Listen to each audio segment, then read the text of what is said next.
Greetings, programs, and welcome to one of my rants.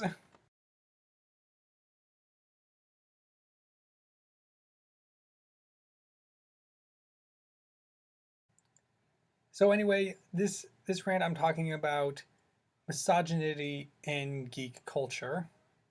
Now, for the longest time, it's very obvious that geek culture has been very male dominant. We see this in how we portray women in things like comic books, movies, and video games, and also how we tend to treat them even in this modern age. Now, as the coming years come and geekdom has become much more socially acceptable, we've seen a much higher increase in female female gamers, female gamers and female geeks. But the thing about this, for some reason guys have tended to judge them. This mostly deals with cosplay and with video games, so much more in video games. But I'll come back to that topic later. Let's talk about cosplay first. Now, as cosplaying has become much more popular, has become much more demanding, and how it's become much more competitive, we've kind of judged women a lot on it. Recently, I've heard guys calling certain women fake geeks and only wearing these skimpy costumes in order to obtain attention. But then consider the following: who originally designed these skimpy outfits and who asked for them? Men, writers and artists at comic books and video game productions. They designed it like that because they knew that that's what guys wanted to see. So who are we to complain when a girl decides to dress up in a skimpy outfit? And who knows? Why are we to judge what this woman dresses like at a convention? For all we know, she could have read more on the character than you have. If a attractive woman decides to dress up as Wonder Woman, who are we to judge whether she actually knows about Wonder Woman? For all we know, she could have read more Wonder Woman comics than you ever have. And so it's just become a bit ridiculous. I recently watched a couple episodes of that show, Heroes of Cosplay, and on the very first episode, all the people that the show's following were talking about how it's not a good idea for unattractive people to do cosplay. Who are you to judge? They're mostly saying because it wouldn't really do justice to the character. They don't look enough like a character, and so seeing a fat Superman would just get them much more flack. That shouldn't be happening. Geek culture has always tended to be a culture of acceptance. We accept each other for our certain likes and dislikes and how we've always accepted other brands and other franchises into the geek culture because we know that not everyone will always find that socially acceptable, but we find it acceptable. So we shouldn't really be giving other geeks for wanting to dress up as a character. And so that means that it cuts out a lot of, if they're not don't look enough like the character, that's cutting out a lot of people who will be allowed to cosplay.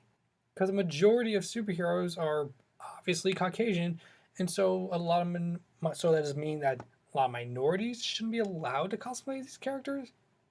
Just because a lot of people don't have rippling muscles like the characters, we shouldn't be dressing at them. Because I'm not white, I can't dress as Spider-Man. That's making something that's supposed to be a fun experience much more strict.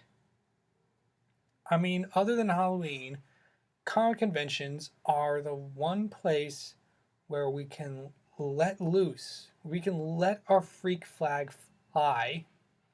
We can dress as any character we want and get away with it. No one will ever give us a second look about it. Well, probably they'll give us a second look because they think the costume is really cool. But other than that, it's not because they think it's weird or that we're stupid or that we're freaks. And that really should be happening where we're telling people they can't dress up as someone because of the way they look. Now I'm gonna move on to gaming. As a The way my Xbox Live experience has gone, it's like this: 75% of the time, no one's talking. No, either they don't have a mic, or they have a mic and they just muted everybody for some reason. I don't see why people do that. Why they have a mic in yet don't talk at all, just mute everybody. And then the last 25% of the time is split. 5% of the time, I find legitimately nice people to talk to. I've made a lot of friends on Xbox Live that I legitimately like talking to while gaming. The rest of the 20%, assholes. Particularly sexist assholes, the ones who are always making the joke about how I had sex with your mom, or go, oh, a woman's in here, get back in the kitchen and make me a sandwich. That's making it, once again, it's making the rest of us look bad. You're you're constantly isolating more and more people to gaming when really we should be accepting more people into gaming. It makes much larger communities, it means much more people to play with, but we're not doing that. And it's sad. I'm pretty sure I might have run into a couple of girl gamers while playing, yet never knew it because they never put in a mic in because they're terrified of the things that they'll probably hear while on and while talking. I'm terrified by a lot of the things I hear in it. And the sad part is, thanks to Call of Duty, it's mostly 12-year-olds. This is the next generation of gamers.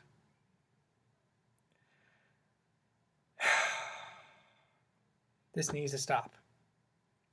We need to start telling people that this isn't okay.